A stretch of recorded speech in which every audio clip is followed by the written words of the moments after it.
কি আশ্চর্য কথা, যে তোমার আর আমার, শুধু শুধু রণকে টানছো কেন? রূপকথা কথাটা তো তুমি তুললে, আমি তুলিনি। তুমি তো বলে রণর বউয়ের জন্য কলেজের সামনে ওয়েট করে, ক্লাস হয়ে গেলে ওকে বাড়ি ফিরিয়ে নিয়ে আসে।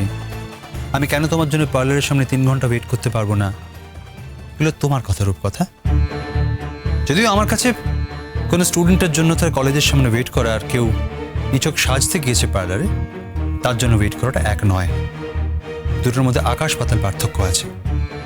তাও যেহেতু আমি তোমার কোনো ব্যক্তিগত ব্যাপারে ইন্টারফেয়ার করতে চাই না, তাই তোমায় বলেছিলাম যে তুমি গেলে আমি তোমাকে ড্রপ করে দেবো, তোমার হয়ে গেলে তোমাকে আমি ফিরিয়ে নিয়ে আসবো।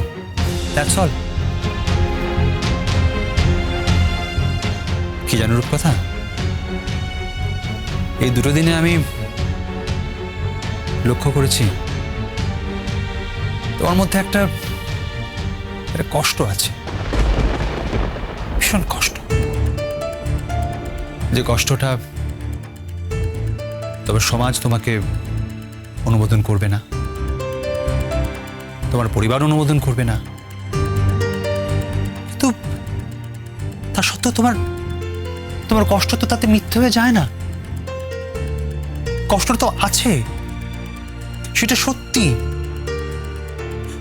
তোমার কষ্টটা তোমারই কষ্ট রূপকথা। তুমি আমাকে হেল্প করবে প্লিজ? আমি না সত্যি তোমার সঙ্গে সুখী হতে চাই। তোমার সঙ্গে আমি খুব সুন্দর করে একটা সংসার তৈরি করতে চাই, খুব সুখের একটা সংসার, যেটা দেখে সকলের হিংসে হবে। রূপকথা, আমাদের দেখে লোকে ইন্সপায়ার হতে পারে, হিংসে করার কথা কেন বলছো? আমাকে হেল্প করো না। সত্যি বলছি, আমি তোমার সঙ্গেই ভালো থাকতে চাই, তোমার সঙ্গেই সুখে থাকতে চাই, প্লিজ। শোনো রূপকথা,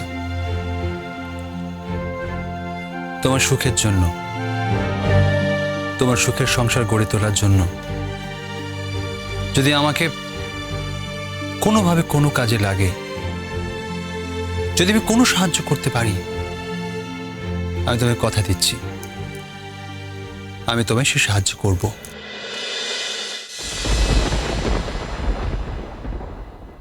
আপনার কাছে আমি কিছুতেই হেরে যাব না মিস্টার অনুজয় চ্যাটার্জি। আর এই যে আপনি আমাকে বাইরে থেকে দরজা বন্ধ করে বেরিয়ে গেলেন, তার প্রতিফল আপনাকে হাড়ে হাড়ে ভুগতে হবে। আপনার কেন এত মেজাজ, আপনার কি ধারণা আমি বুঝতে পারছি না? সব বুঝতে পারছি। রূপকথা দিয়ে আপনার হাত ছাড়া হয়ে গেছে, রূপকথা দিয়ে দাদা ভাইয়ের সঙ্গে সংসার করতে চাইছে, আর এই বিষয়টা আপনি কিছুতেই সহ্য করতে পারছেন না। আর তার সমস্ত রাগটা এসে পড়ছে আমার উপর। না, বিনিময়ে তোমার কাছে আমার কোনো এক্সপেকটেশন নেই। ছিল একসময়, বিয়ে নিয়ে অনেক এক্সপেকটেশন ছিল। ইনফ্যাক্ট তোমাকে দেখার পর সেই এক্সপেকটেশন 1000 গুণ বেড়ে গিয়েছিল। তারপর যা হয়েছে তুমি সব জানো। তাই আজ আমার আর তোমার কাছে সত্যি কোনো এক্সপেকটেশন নেই। আমি তোমায় কথা দিচ্ছি, আমাকে সুখী করার, আমাকে ভালো রাখার কোনো দায় তোমার নেই, কারণ আমার তোমার কাছে কোনো প্রত্যাশাই নেই। আর যেখানে প্রত্যাশাই নেই, সেখানে প্রত্যাশা পূরণেরও কোনো ব্যাপার নেই। জানো রূপকথা, এই 2 দিন তোমার কাছ থেকে দেখে আমার নিজের মধ্যে একটা বদল ঘটেছে, যেটা ঘটা উচিত ছিল না। আর এই কারণেই আমি বোধহয় তোমায় ছেড়ে দূরে চলে যেতে পারছি না। কি বদল? জানি না, আমি খুব স্পষ্ট করে জানি না। হতে পারে সেটা মায়া, হতে পারে মমতা, অন্য কিছু। আমি খুঁজছি, আমি নিজেই খুঁজছি সেটা এখনো। যদি জানতে পারি তোমাকে নিশ্চয়ই জানাবো। কিন্তু একটা কথা আমি তোমাকে খুব নিশ্চিত করে বলতে পারি, আমি কোনোদিন তোমার জীবনে কোনো বিড়ম্বনার কারণ হব না। তোমায় বললাম যে আমাকে সুখী রাখার কোনো দায় তোমার নেই,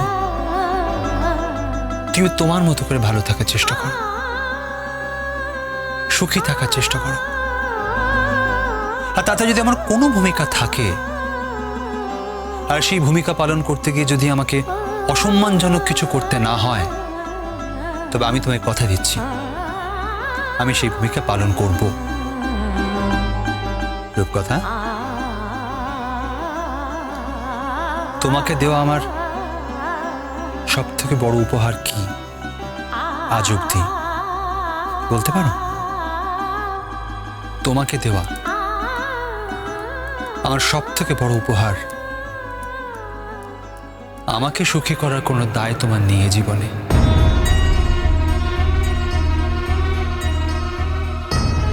অন্তত ক্ষেত্রে আমার জীবনে তুমি সম্পূর্ণ দায়হীনভাবে থাকতে পারো, আমি কিচ্ছু মনে করব না। Promise.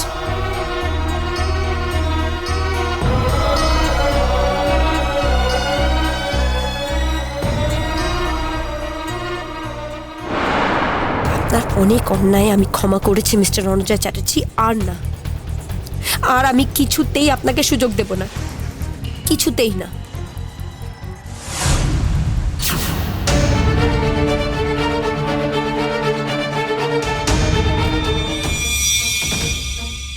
আপনিও দেখুন, আপনার ক্ষমতা বেশি না আমার বুদ্ধি বেশি? আপনার ক্ষমতাকে আমার বুদ্ধি টক্কর দিতে পারে কিনা আজই হয়ে যাক প্রমাণ।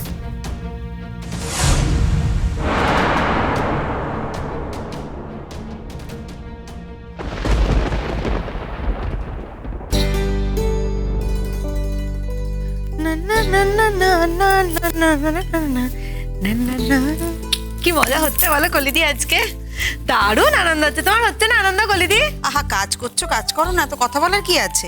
আয় দেখেছ, রাগ হয়ে গেল। যেই আমি একটা কথা বললাম অমনি তোমার রাগ হয়ে গেল। হতো যদি তোমার ইমন, তাহলে কিন্তু তুমি রাগ করতে না, বলো কলিদি? মিঠু, সব সময় না এরকম তুলনা চলে না। হ্যাঁ, ইমন ইমন আর তুমি তুমি।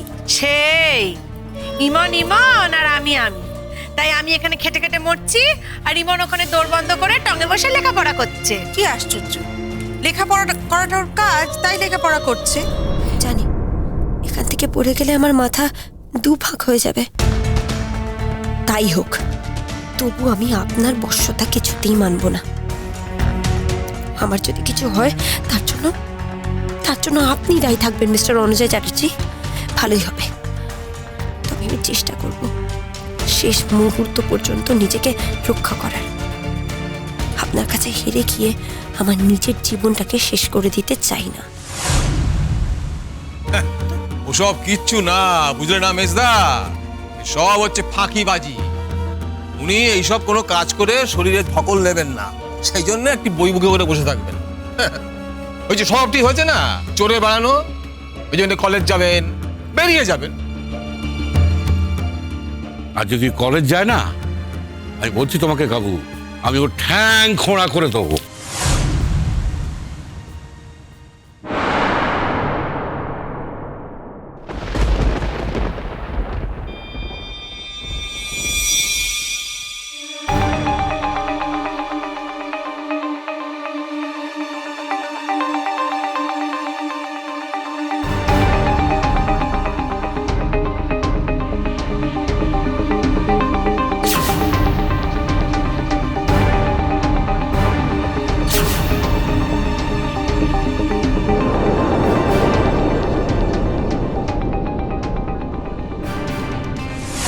ঠিক বলেছে মেচকা,